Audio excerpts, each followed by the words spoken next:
Welcome back, After Hours Entrepreneurs. I think you're really going to love today's episode because we're talking a lot about lead generation and finding the right leads that you can actually serve. As we go into 2022 and we start getting into the weeds, we really want to turn that side hustle into our full-time income, into that primary breadwinning source. At the end of the day, what does it come down to? It comes to leads. It comes down to selling. It actually comes down to finding the right client and bringing them on board. And that's what today's episode is all about. Hyper relevant. You're really going to enjoy it. We're joined by AJ Cassata. And I was originally introduced to AJ on Chris Doe's channel. I was watching an episode of The Future, and AJ put on a masterclass on how to leverage LinkedIn to generate leads. And it was really good. Really good. I'll put a link below, by the way, so you can check that out. And I said, I got to get AJ on the show because this is just fire. So he's on the show today, and we're talking about a lot about how to change your niche and really niche down. We're talking about how to make yourself unique in the marketplace. We're talking about lead generation. He shares his story about he went from employee to employer. Super interesting stuff. I also want to point out that AJ was really gracious to share one of his paid resources with you for free. And this is a really cool document that's going to help you clarify your niche, who you serve. If people ask you who your business serves and you say, I serve everybody, that's a problem. And it's a really common problem that people have. So I think this niche finder is going to be really useful to you. Again, lots of links below, and I hope you enjoyed the episode. By the way, if you haven't yet, hit the subscribe and make sure you leave a review. It means so much to me. I don't ask much. You don't have to buy anything from me unless you want to. That's great. But just leave a review for me and hit that subscribe, hit that like button. All right, without further ado, let's get into this episode with AJ Cassata, and let's make sure that you are getting the right leads for your business. Let's get into it.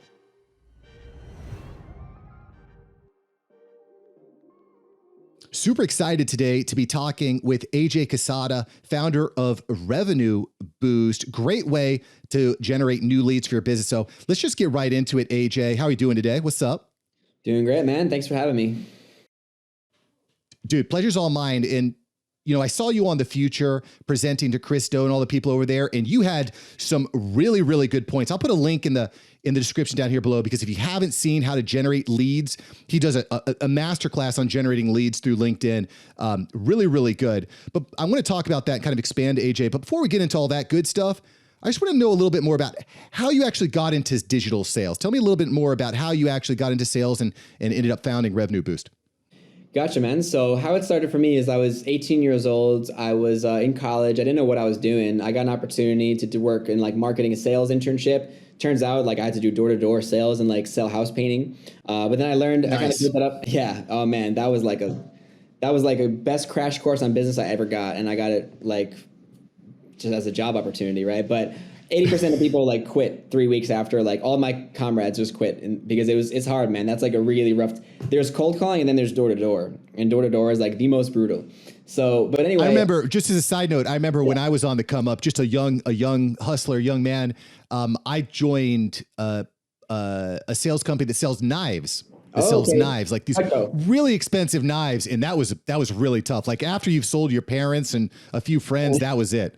So I didn't do the whole door-to-door thing. So respect for you there. Okay, so cool. So you did the door-to-door thing in college, really tough. What happened next? Well, I ended up really liking the company. I had some great mentors. So I took the opportunity to work there for 5 years, and eventually I had a team of like 15 salespeople underneath me. So I had like a lot of responsibility. And I learned so much just about sales and marketing. And I dropped out of school for this job opportunity because I was just like, I want to learn business, not in a classroom, by actually going out, making sales, shaking hands, kissing babies, all that stuff, right? Painting houses at the time. But after 5 years, I was like, you know what? I kind of want to do something a little more exciting than house painting, and I'm kind of just ready for a new challenge. I got like kind of complacent at my corporate job. And first thing I did was start a marketing company, and it happened because there was this one random girl that like asked for help with her Instagram, and I was like, yeah, I know marketing, I guess. Like I can help you with your Instagram, and just kind of like learned it as I went. And then I realized like, wait a second, I can generate leads from the internet. I don't have to go out in freezing New Jersey weather and go knock on people's door while they're eating dinner. I don't have to make cold calls. I don't have to be like driving 2 hours across New York State. And basically, man, like I come from like a traditional sales background. And when I learned about the internet, I was like, oh, hell yeah, dude. And when I got my first, like, I remember I asked my boss if he could I asked him if he could give me $100 budget so I could launch a Facebook ad. And the Facebook ad got 2 leads. Neither of the leads Wow. one of the leads was an appointment they didn't sign, but I was like, okay, this was like validation. Like there's something here. It turned out I was more tech savvy and internet savvy than I thought. I guess because I'm just kind of like a resourceful type of dude. So anyway, it turned out to like, it was just a random thing, man. Literally a random girl at college just asked me for help. And I think I charged her like $100 a month or something stupid. But it was just about the learning, right? And then basically, man, I picked up more freelance clients. Then I started an agency. And then I ran that agency for like 3.5 years. That's kind of how I got into the digital world. Revenue Boost, we started 6 months ago, which is more consulting and education and coaching for B2B entrepreneurs and agencies. But yeah, it started by just had a job, freelanced, quit my job, and then I didn't have much savings, but I knew I could sell. So I was like, okay, I got like 3 months to make this work. And then 3 months later, we were at 10,000 a month. So like, yeah, I think a lot of marketers, they haven't really left their house much. It's kind of like just a joke I have. Like a lot of marketers, they've just been in their basement for a long time, right? Not all marketers, but a lot of marketers are like just that, like behind the computer background. And my sales skills helped me succeed with running an agency because like, man, if you're below $25,000 a month in revenue, lead generation and getting calls booked and closing deals should be like your number one thing you're thinking about every day. Like what else is there to think about when you don't have a boatload of clients, you know? So yeah, it's kind of how I got into it. I do have a question, right? AJ, so you're working for this paint company, more of a corporate job. You're managing 15 people. So you're a pretty valuable asset to this company. And then you decide that you're going to start building out this marketing, social media led lead generation. What was that point where you said, hey boss, see you later. This thing has actually got the wheels. I'm going to go all in. Was it, I've spoken to entrepreneurs who say that making that leap is kind of like jumping out of an airplane and building your parachute on the way down. Was it like that for you? Or did you already have like a nice business established before you took that step? No, I'm a little bit more unorthodox. I'm the opposite of risk averse. I don't know if there's a term for it, but I guess I'm like risk tolerant or like a fan of risks. I guess I kind of get like a thrill out of some of the uncertainty. Sure. But basically, man, when I left my corporate job, like I didn't have much savings. If I would have asked my parents, they would have told me like stay at your job for 6 more months and save up more and do this on the side. And I tried, but I'm like, man, I just want to be all into this. So I kind of quit on a whim, and I had like, dude, it was like, I remember. So after I quit my job, this girl named Jana Buck, who I started the first agency with, we decided like, let's just go travel. Let's just go drive around the US, go to big cities and like network and close deals. And I'm like, okay, cool. Well, I guess if we're living in a van, it's not going to cost that much. And we can just see how fast we can get clients. And I shit you not, dude. I hope it's okay to curse. Okay, cool. Well, I shit you not, there was literally $200 left in my bank account one day. I was across the country, like somewhere, I think in Arizona. And I was getting to that point where I'm like, I might have to go back and get a sales. Pretty stressful. Yeah, I'm like, I have like less than a week to go make some money. Otherwise, I need to get a job again. And then lo and behold, a client came in paying $1,000 a month.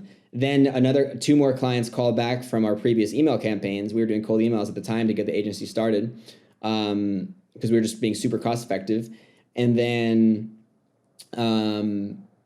like 2 more clients came in the next week. And all of a sudden I went from being like concerned about like being able to get back home and like having a new job, and just boom, we had $6,000 a month coming in on retainers. And then from there, it just took off more.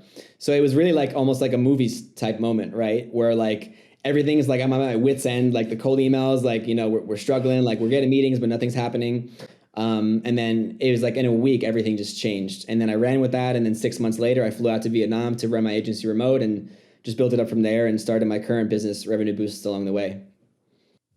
You know, it is really interesting to me. And I've had similar situations. I mean, I'm not all in. I'm an after hours entrepreneur. I'm still trying to convert my side hustle to the primary income source.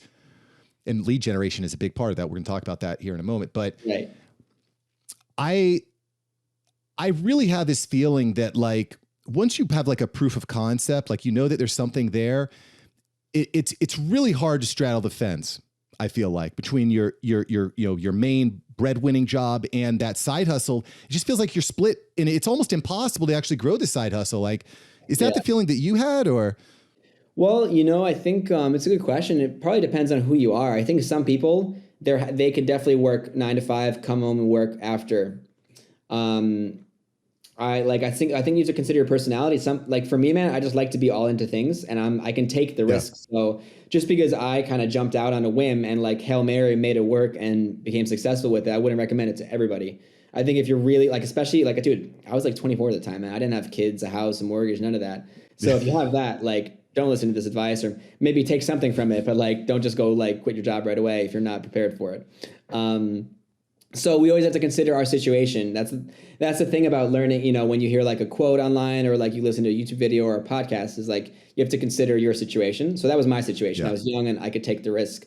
But yeah, man, it was just like I knew if I put my mind fully into it, we would crush it. And we did. So I think it's also having faith in yourself. But a key part of the story is that even though I had to make this business work in 3 to 6 months, which by the way is a horrible mindset to walk into a business with. Like imagine starting a business and like, I need to make this profitable really quick. Like that is like not, you don't want to be in that spot, right? You can, but like, I was like, okay, well, I want to be in this spot because I really want to make my own thing work. I don't want to go back and get a job. So what's in my control? Like when the world's throwing a lot at us, it's like, what's in our control? What's in my control is how many emails can I send? How many clients can I cold call? How many meetings can I do? Like, what can I do to make sure I hit my goal? And if I fail, at least I tried my best, right? I left it all on the court.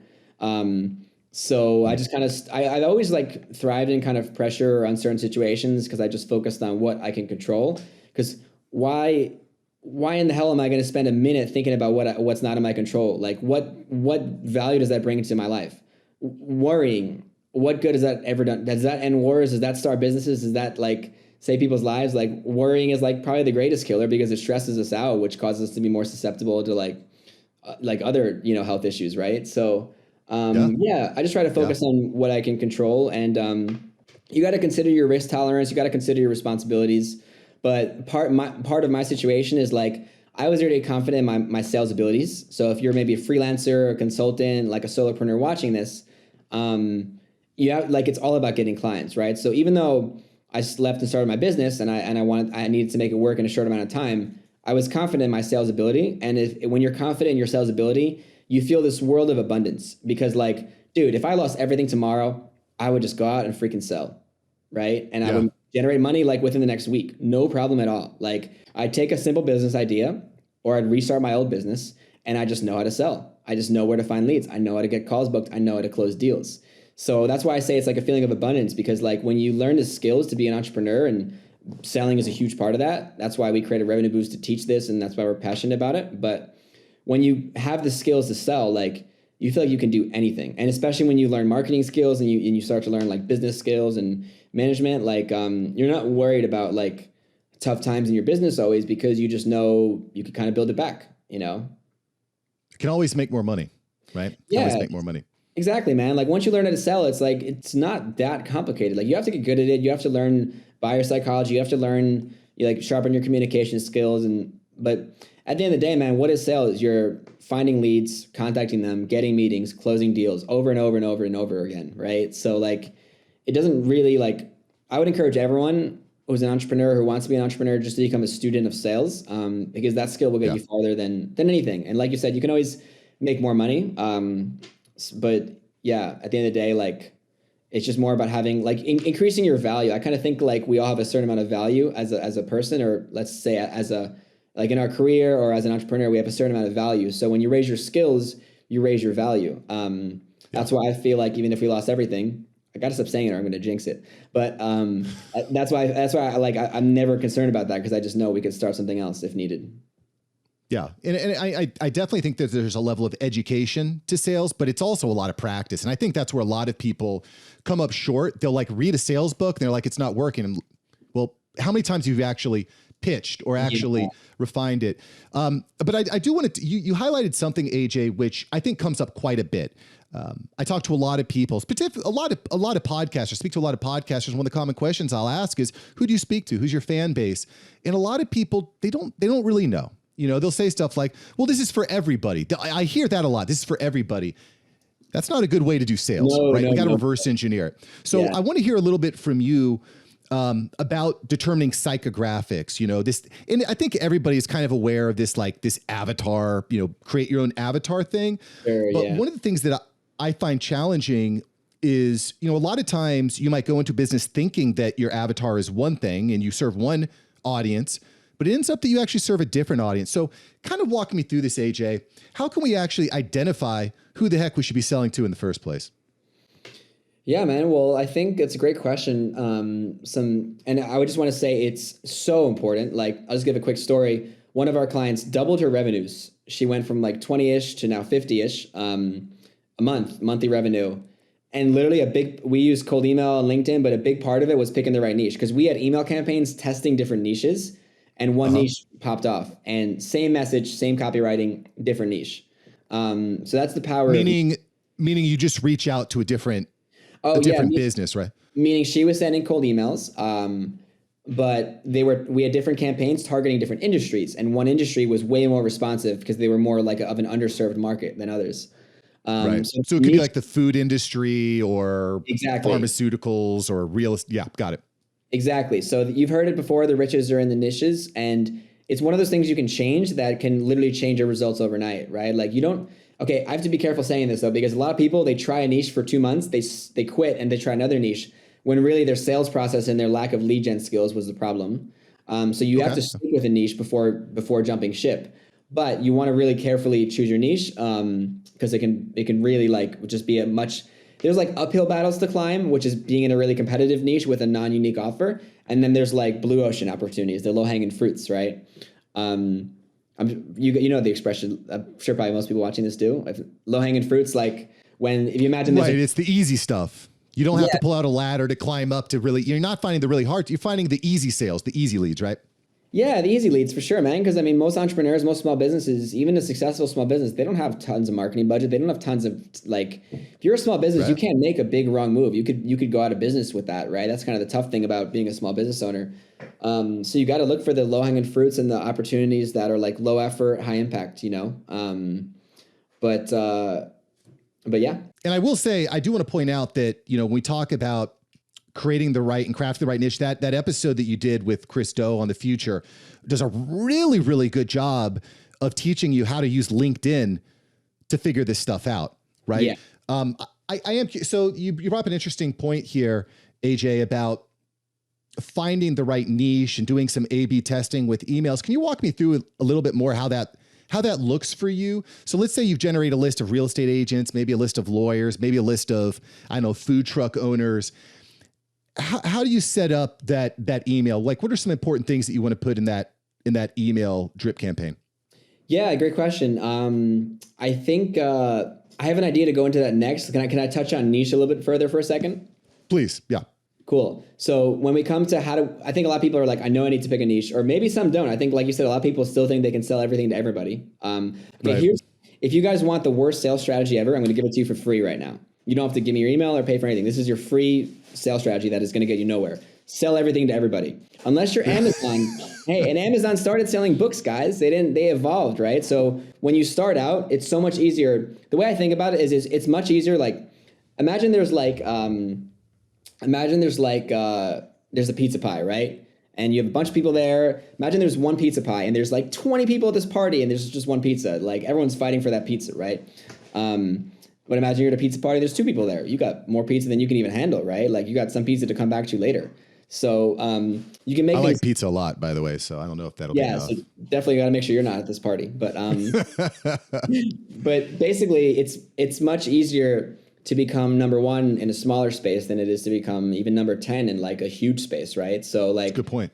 I think if you're a marketer, a web developer, a freelancer, like a designer, like, you sell a commodity. Like, not you sell a commodity, like, more like you're in a super competitive space. So if you try to sell everything to everybody, you're competing with these giant agencies, which a lot of them probably started out niche. Most of our successful clients, like the one I shared before, who doubled her revenues and her personal income, she's niche focused. And like, that's a common thread between a lot of our clients. So don't sell everything to everybody. The reason it doesn't work is because if you just say, like, somebody DM'd me on Facebook the other day. Actually, no, they DM'd my wife.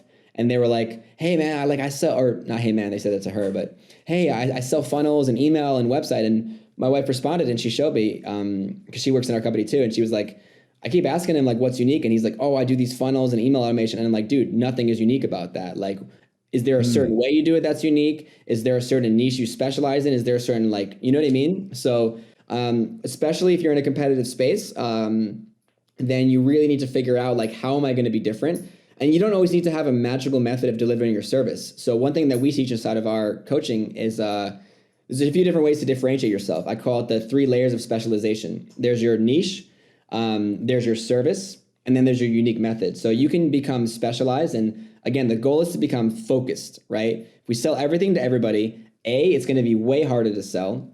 B, it's going to be way harder to deliver, because when you have to hire a team, yes, you have to create processes. How are you going to create processes if your business is just unfocused and cluttered, right? But anyway, so huge problem, by the way. Very easy pothole to fall into, but you waste so much time. Much time creating different systems for every client. Oh my gosh, so many hours wasted on that definitely, one. Man, definitely. So yeah, and I think actually when I first started, when I was freelancing, I took all different jobs only for a short amount of time to see what I liked. Then I picked a niche, and then in every business we've started with a niche, and then over time we layer new niches, right? So you can expand if you want to be an agency that isn't industry agnostic. That's fine. Don't do it all at once, right? Because it's easier to just think about the pizza pie, right? You want a pizza pie that has less partiers grabbing at it. But anyway, you can specialize in industry, or you don't have to. You can specialize in type of business, which is kind of related to like industry, as far as like firmographics. But number 2 in the layers of specialization is you can specialize in your offer. Instead of being a full service digital marketing agency, why don't you become like a badass at email marketing, right? Or like a badass at like email marketing for e-commerce businesses. Like, boom, you're already in a smaller pond now, right? And then this is actually something, I'm glad you said this, because this is something that I've been doing in my business before. We were just kind of, we're doing podcast production and the social media and doing too much, right? And then, as I started to look at my competition, basically nobody is doing everything all in one. They're just selecting one. So that really hits home with me, AJ, because trying to develop all these systems around different clients, everyone wants like a custom. The other thing that comes up is then you have to create all these custom proposals, which is a huge pain in the butt, man. Yeah. Holy cow.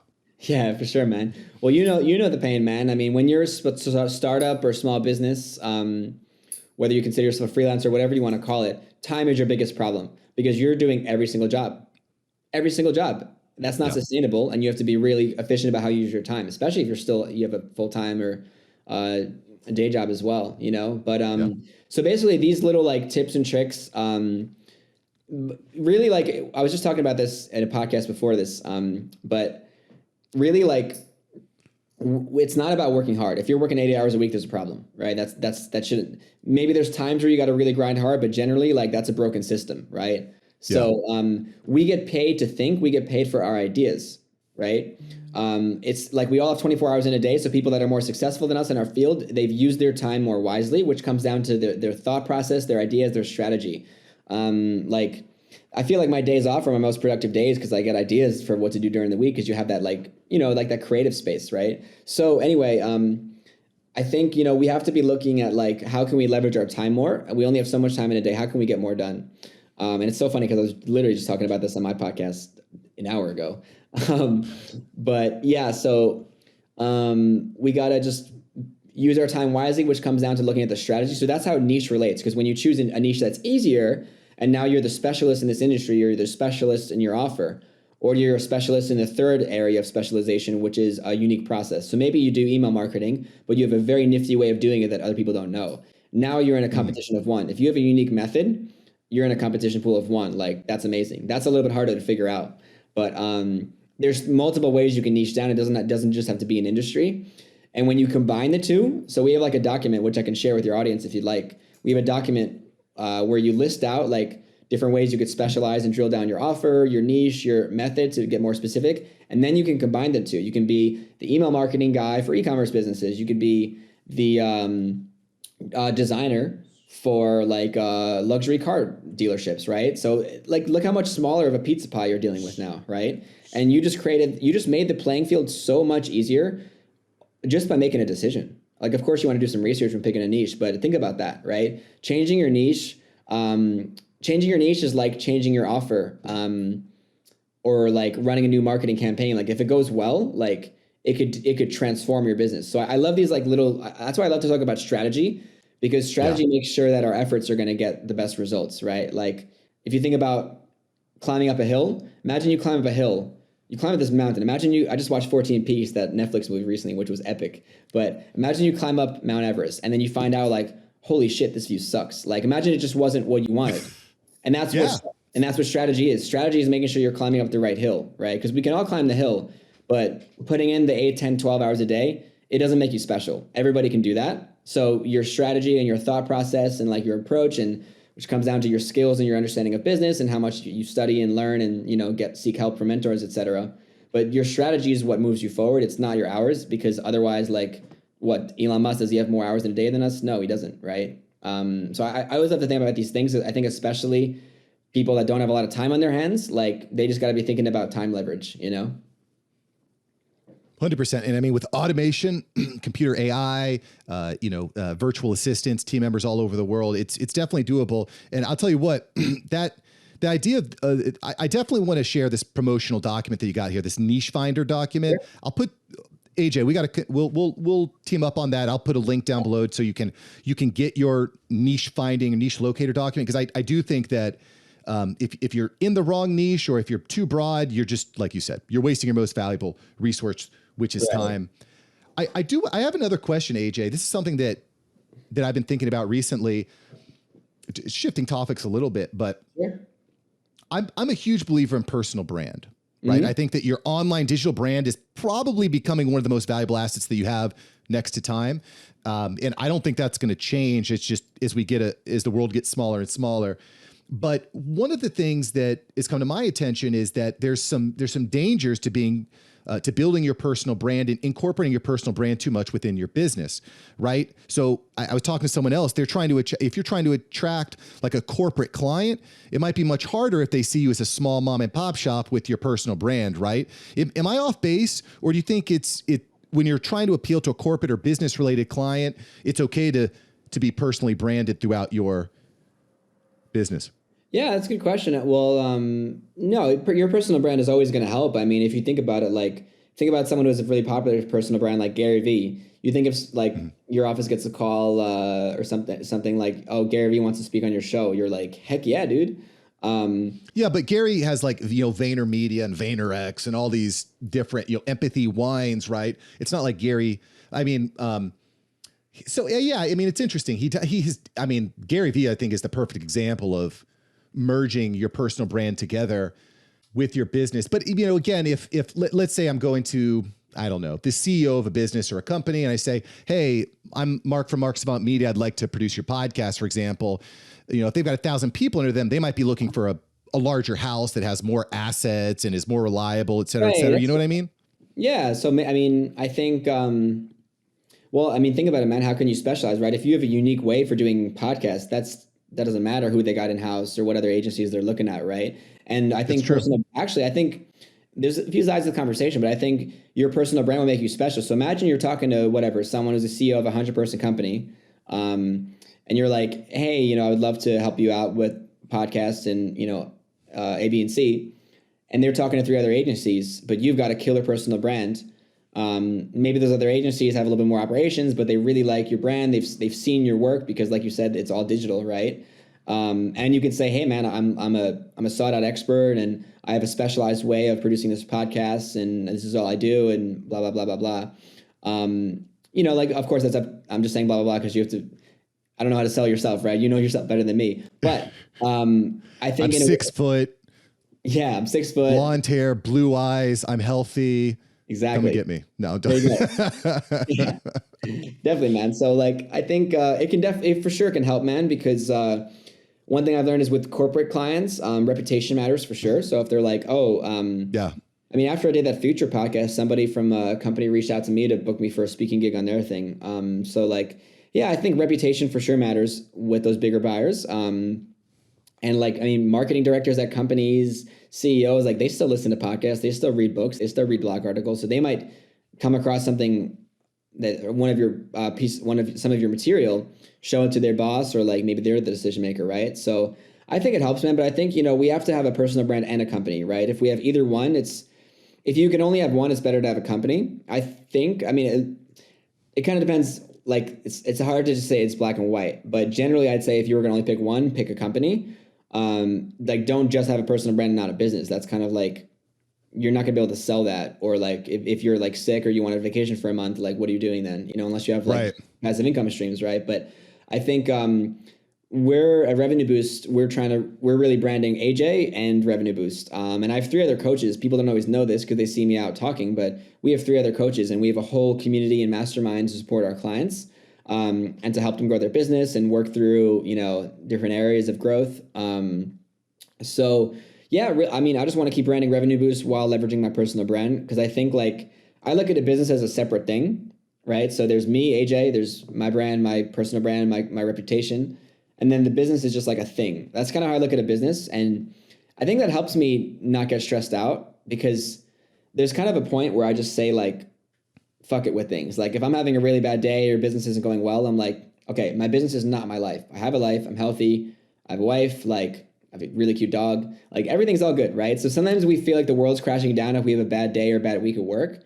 So that's why I try to stay detached from business, and it helps me at least with kind of coping with like challenging times. So anyway, I look at a business as just a separate thing. So you want to grow your business and you want to grow your brand, because a great book to read is Built to Sell. I recommend that for every entrepreneur.